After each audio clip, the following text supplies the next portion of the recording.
Emmanuel Macron est interviewé par Brut et TikTok, effectivement, vendredi dernier, là. Et puis, alors, il parle aux jeunes, c'est bien, il faut parler aux jeunes, il faut parler à tout le monde, et aux vieux, voilà, c'est normal. Il fait des discours adaptés à chaque public qu'il a. Très bien. Et là, voici ce qu'il dit sur la police et les citoyens ou les manifestants. Écoutez. C'est vrai qu'aujourd'hui, quand on a une couleur de peau qui n'est pas blanche, on est beaucoup plus contrôlé. Beaucoup plus. Et encore plus quand on est d'ailleurs souvent un garçon. Parce qu'on est identifié comme étant un facteur de risque, de problème, et que c'est insoutenable. Et donc le seul moyen de faire ça, parce qu'on a tout dit, tout essayé, et moi-même je suis fatigué de l'avoir dit, et de là où je suis, honnêtement, je suis pas tellement crédible si je vous disais ça sans bouger. Donc le seul moyen de bouger, c'est de faire ce qu'on a su faire sur d'autres violences ou d'autres sujets sensible, c'est de mettre en place une plateforme commune pour que les gens puissent dénoncer de manière très simple, unique et nationale. Il y a des policiers violents. Il y en a. Et donc, là-dessus, il faut prévenir, former et surtout sanctionner. Mais si on est juste... Alors, il y a des policiers violents, ils sont amenés des violences. Alors oui, effectivement, sanctionnés, mais évidemment, après, Emmanuel Macron dit, attention, il y a des policiers violents, mais il y a des manifestants violents. Et il y a des manifestants violents, d'ailleurs, juste un mot de ce point de vue-là, un mot des commissaires de police de SSIP de Marseille. Hier soir à Marseille, des policiers de police nationale 13 intervenaient sur une tentative d'assassinat dans les quartiers nord de Marseille. Pendant qu'ils sont coréens blessés, eh ben, ils se sont fait caillasser, tabasser, cocktail Molotov et compagnie. Et là, il y a des policiers, effectivement, et depuis quelque temps, qui en ont un peu ras-le-bol. Et notamment, nous avons vu cette affiche du syndicat Alliance. Voilà ce qu'il dit, cette affiche. Je vous la montre d'ailleurs, parce que, voilà, c'est l'affiche du syndicat Alliance, et qui dit ceci. La défiance de l'État vis-à-vis de policiers, création d'une plateforme défouloir de la haine anti-flic, allusion douteuse sur les actions des policiers. Alliance appelle dès maintenant tous les policiers à ne plus faire de contrôle d'identité. La présomption de culpabilité, de racisme et de contrôle au faciès n'aura pas lieu. Non, la police n'est pas raciste et elle ne choisit pas sa délinquance. Yvan Assioma, bonjour. Bonjour. Bonjour, vous êtes secrétaire national Île-de-France du syndicat Alliance. Alors pourquoi cette affiche? Pourquoi cette réaction? Et effectivement, est-ce que vous allez arrêter les contrôles d'identité pendant un moment, en tout cas le faire? Pour revenir au mot d'ordre que nous avons lancé, oui, effectivement, nous demandons à nos collègues de lever le pied et d'arrêter, pour le moment, de faire des contrôles d'identité. Pourquoi? Tout simplement parce que les propos du président ne sont absolument pas passés dans les rangs de nos collègues. Ils sont pour nous inadmissibles. Inadmissibles parce que, d'abord, on voit bien que c'est une annonce politique qu'il fait en parlant de la création d'une plateforme, encore je dirais une énième plateforme. Je rappelle qu'il existe une plateforme de signalement à l'IGPN qui est en place depuis de nombreuses années maintenant, depuis au moins 6 ans. Donc est-ce qu'il était nécessaire de mettre encore une fois une nouvelle plateforme pour éventuellement dénoncer des policiers? Parce que là, on est pointé du doigt par le président. Quand il fait ses déclarations en disant que c'est pas normal d'être contrôlé en fonction de sa couleur de peau. Bien sûr que c'est pas normal. Là-dessus, on est tous d'accord. Maintenant, et c'est ce qu'on dit, c'est pas la police qui choisit les délinquants. Et les contrôles d'identité, que ce soit des contrôles en fonction, le contrôle d'identité est réglementé en France. Il est très encadré. C'est pas la jungle.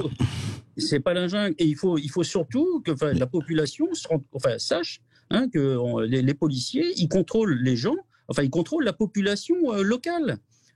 Si vous voulez, je veux dire, c'est pour ça que dire qu'il y a des contrôles ou sous-entendre, parce que c'est ça les propos du président qui ont choqué tout le monde, c'est sous-entendre qu'il y a des contrôles aux faciès. Je suis désolé, moi je suis secrétaire national dans l'Île-de-France, donc je vais parler un peu plus de la région parisienne. Si vous allez à Château-Rouge, si vous voulez pas contrôler quelqu'un de couleur, c'est vous contrôlez personne. Je veux dire, il faut dire les choses comme elles sont. Non, il y a les concentrations dans tel quartier, bien sûr. Je comprends. Exactement, je prends cet exemple-là. Mais il faut remettre les choses à leur place, comme dans tout un tas de communes d'Île-de-France. Si vous voulez pas contrôler quelqu'un d'origine maghrébine, encore une fois, vous ne contrôlez personne. Alors on contrôle la population qui a sur place. Voilà. Et ça veut pas dire qu'on est raciste ou qu'on fait des contrôles au faciès. Voilà ce qui a vraiment choqué les propos du président, parce qu'encore une fois, on est montré du doigt par le premier représentant de l'État, et c'est pas rien.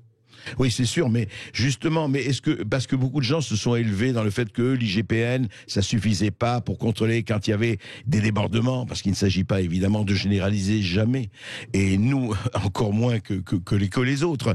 Mais Yvan Assioma, est-ce qu'il n'y a pas un côté effectivement, pourquoi c'est toujours cette espèce d'affrontement perçu comme vraiment est-ce qu'on essaye de monter une population contre une autre, quelque part? Est-ce que vous le sentez comme ça, vous?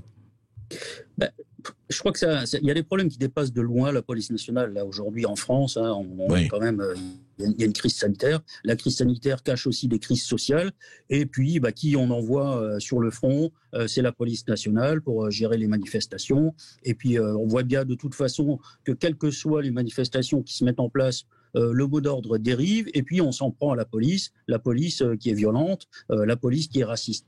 Donc on voit bien aujourd'hui qu'il y a une certaine, c'est pas la majeure partie de la population, parce que Non, la majeure partie de la population, elle est silencieuse. C'est pas la majeure partie de la population qui parle, oui, bien sûr. Qui défile à Paris tous les samedis depuis maintenant 2 ans régulièrement. Moi, je pense aussi aux commerçants. Vous vous rendez compte qu'aujourd'hui, on est au mois de décembre, on a traversé une crise sanitaire et il y a encore des manifestations qui se déroulent à Paris. Donc déjà, il faudrait aussi que le gouvernement et le président premier, au lieu de s'en prendre aux policiers en disant qu'on est des racistes, ou sous-entendant qu'on fait des contrôles aux faciès et qu'on va encore créer une nouvelle plateforme, il faudrait peut-être qu'il entende aussi, ou que le gouvernement dans son ensemble entende aussi les cris d'alarme. Et donc, Et donc, Yvan Assioma, juste, c'est pour ça que vous dites, écoutez, nous, on en a un peu ras-le-bol, et bien, puis c'est comme ça, pas de contrôle pendant un moment, on arrête, on met l'arme au pied, symboliquement, bien sûr, et qu'on dit, écoutez, vous nous donnez des ordres qu'on ne peut pas,